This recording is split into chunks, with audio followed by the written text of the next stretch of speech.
The next talk will be by Vadim. Vadim is engineer at Red Hat, and on the day he is working on OpenShift and OKD and the open source version of OpenShift. And in the night he works on other challenging projects and will show you today the different approaches of agent-based Kubernetes installations. Have fun. Okay. I hope you can see the screen and you can hear me as well. Yes. So today we'll speak about different ways of installing Kubernetes and introducing one of the new way, which is called agent-based method. A few words about me. My name is Vadim Rutkovsky. I'm a principal software engineer from Belarus living in Czech Republic.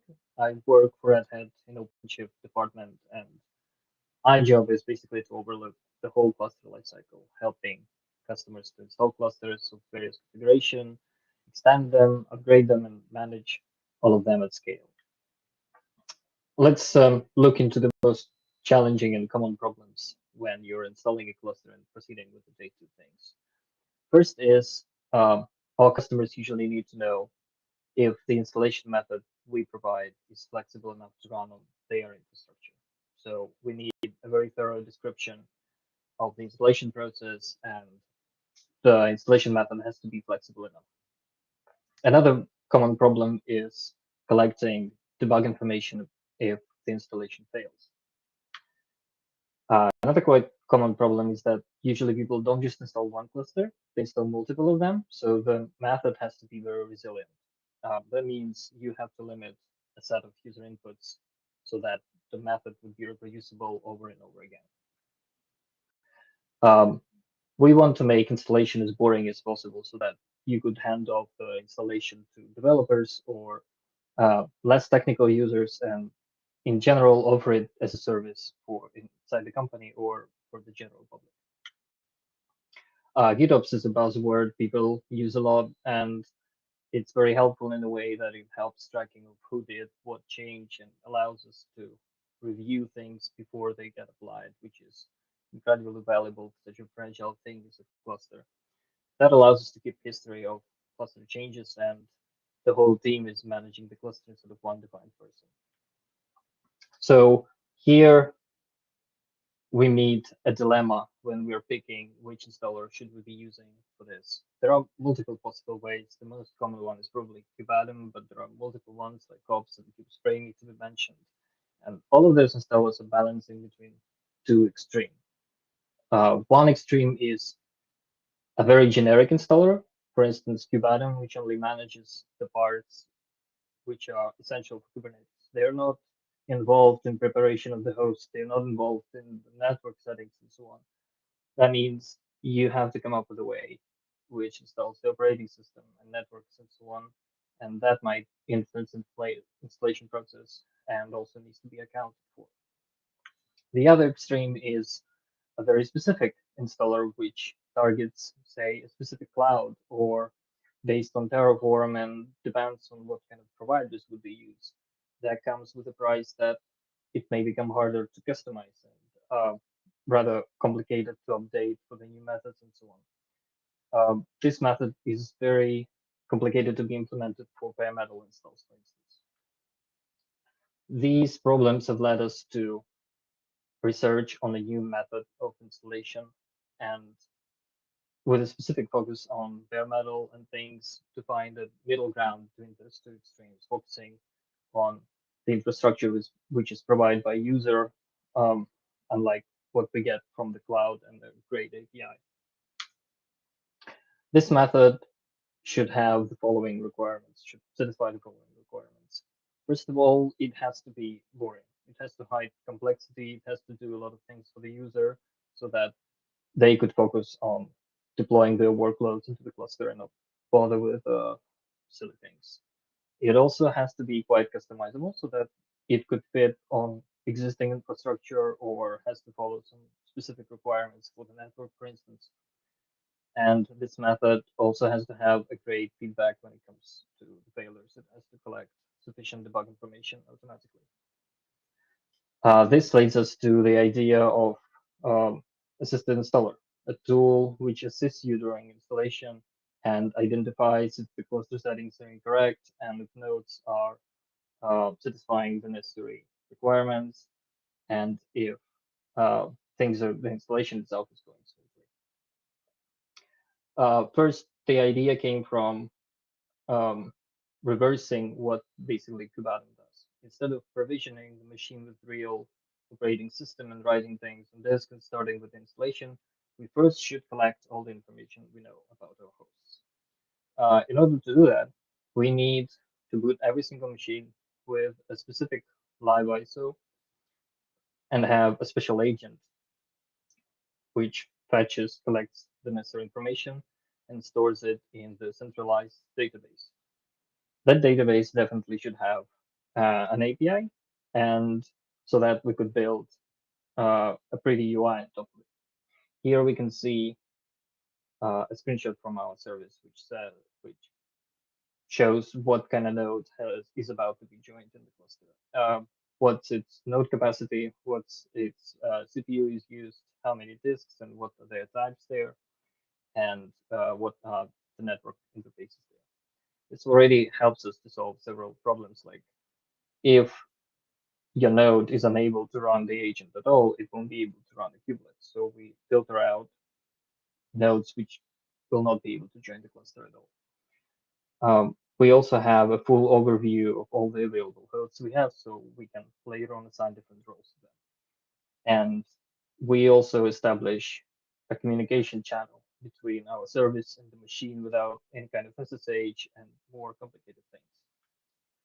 This channel is incredibly important because it's also bidirectional. That means the service can send configuration certificates and so on the host and ask it to run some commands on the host, and the host itself can return error messages or send logs back to the service if the operation fails, or just report on the successful status.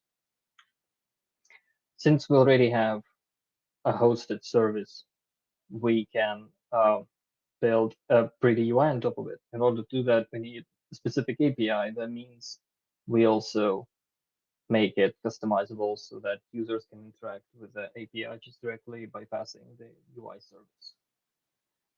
UI, however, is incredibly important because it makes user experience easy for newcomers, and people just spend less time doing typing the very same commands if they are more used to the wizard style UIs. One of the distinctive features of this installation method is that we can validate configuration before the installation is started. We can highlight critical problems on the host or the cluster configuration itself. Most common validation would be validating Kubernetes network misconfiguration. If we already have different overlapping ranges of the, for instance, for pods or services, that might result in problems later. There are more subtle problems. For instance, if the nodes don't have time synchronized, their time on a particular node might diverge, and some certificates we're sending to them might not become valid from their standpoint of view. Later on, this might cause quite a lot of problems. We can also automate the provisioning if we use protocols like IPMI, Redfish. For that, in our service, we're using a trusted OpenStack component called Ironic, which helps us to automatically power on the machine, provision it with Discover ISO we've built, run it in the live mode, collect, validate details, and then proceed with the installation all without user interaction.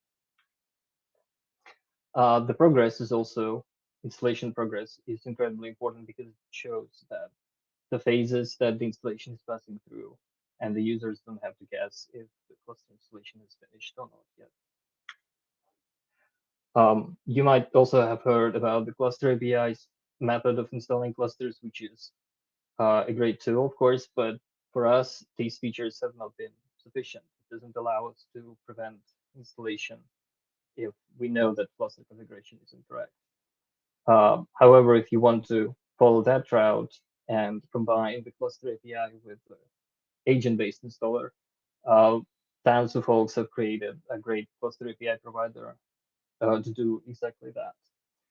For our purposes, we also have created a cluster API provider, which works with assisted installer agents, so that we could make use the best of both worlds, basically.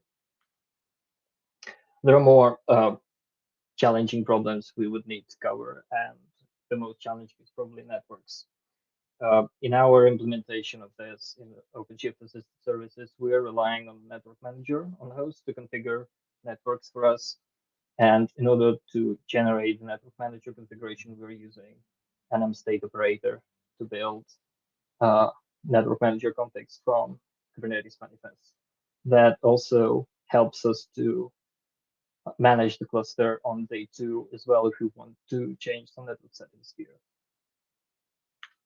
The second problem is node configuration and basically what kind of OS and what files do we want to lay there. Here we use a combination of 2 technologies. One of them is RPM-OS3, which helps us to create an OS image from container, compose it from various RPMs, and helps us to manage atomic upgrades.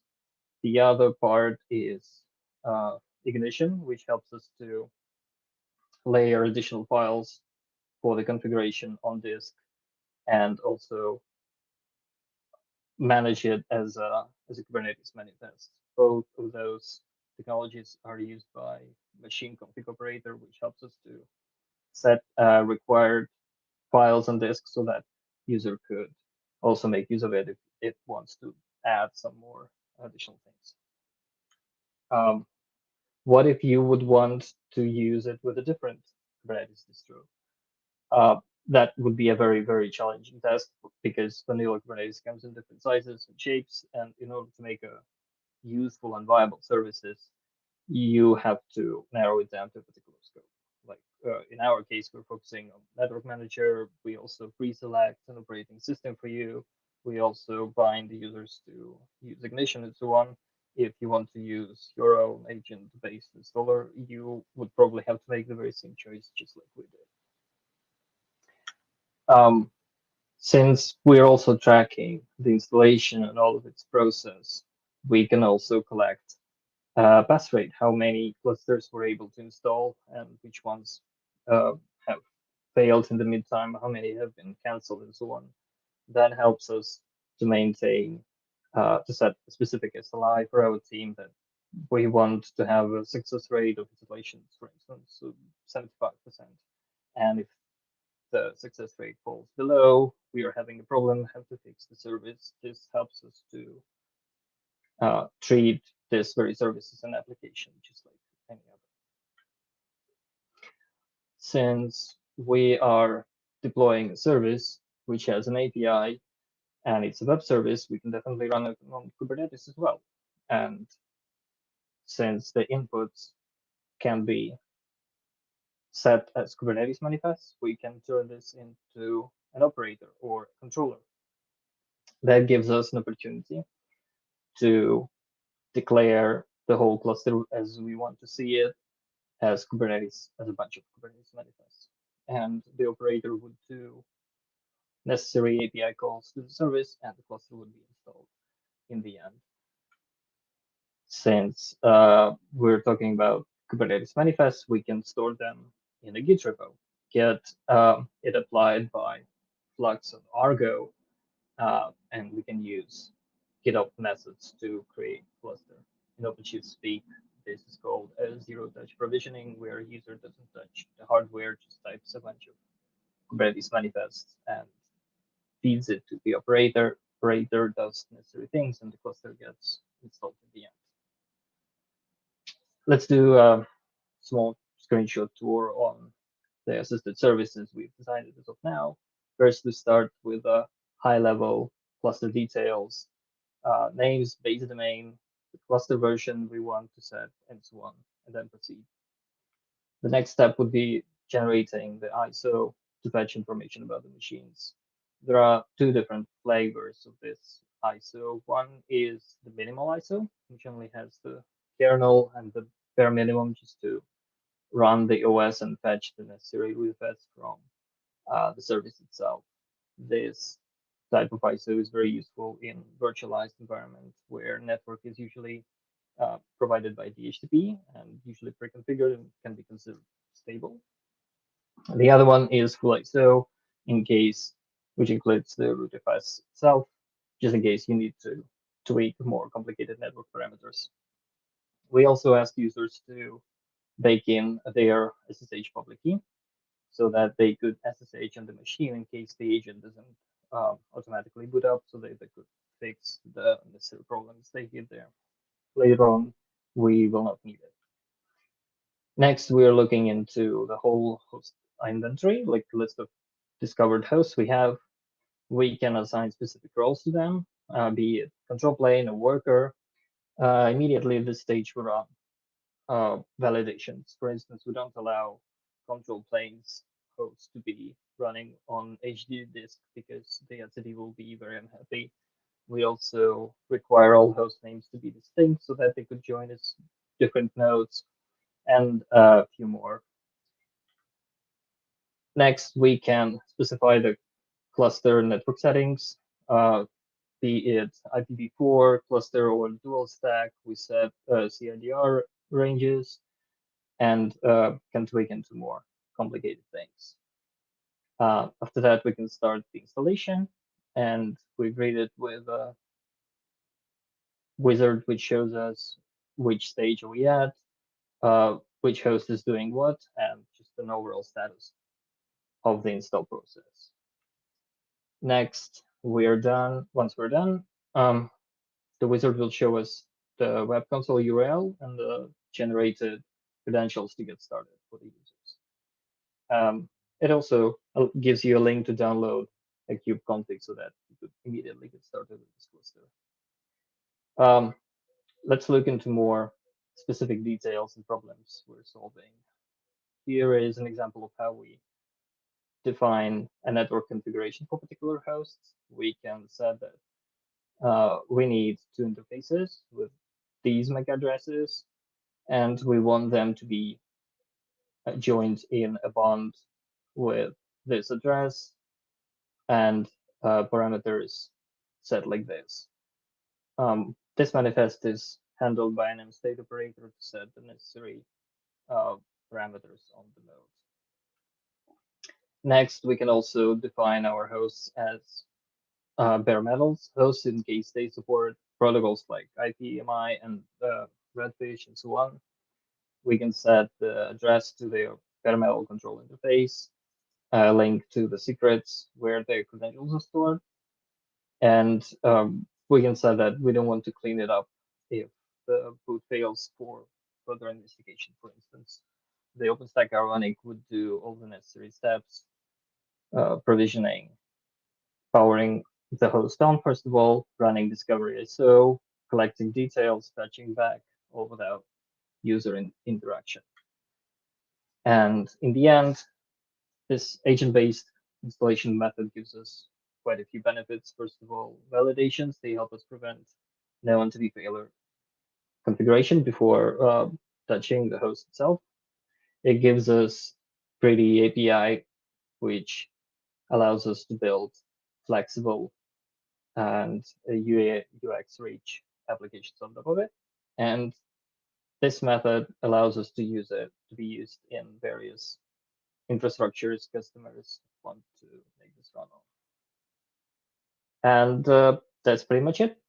Thank you very much. Let's hop into the questions. Thank you so much. Let's have a look if you have any kind of questions. Doesn't look like. Not yet. Maybe they're coming soon.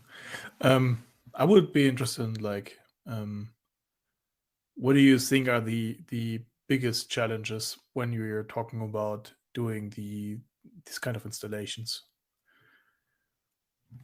Networks. Rather, a lot of challenges are revolving around networks, be it validations. First of all, we want to make them very useful for the users. On the other hand, we don't want them to be very strict, and a lot of things are revolving around networks here because people have different kind of crazy configurations.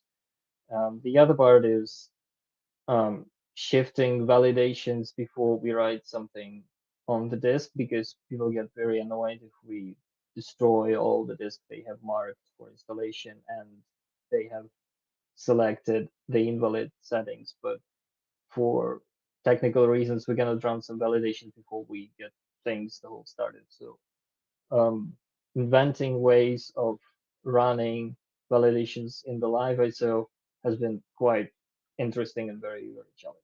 But networks and disks is a hard problem. Mhm. And what do we can expect in future from platforms like OpenShift and OKD? Is there something which should make the life even more easier? One of the things we're working on, first of all, I try to avoid using the word OpenShift because it usually means OCP, and people get very annoyed that we're neglecting OKD. Now is the good time to say that a system installer can support installations of both OCP and OKD. One of the interesting things is installing the so-called cluster 0, your own very first cluster, using agent install method. This is what the team is working on. That involves selecting one of the nodes as the host which runs the service. Then a lot of automation happens which provisions the other two nodes. But since you don't have user input at that point, you're not supposed to have an input in this way. It's again very challenging, but an interesting task to get resolved. So cluster 0 using the agent-based method is what we're working on next, basically. Mm-hmm. Cool. Awesome. Then thank you very much, Vadim. Have a great day. Thanks for being here and see you soon. Thank you. Bye-bye.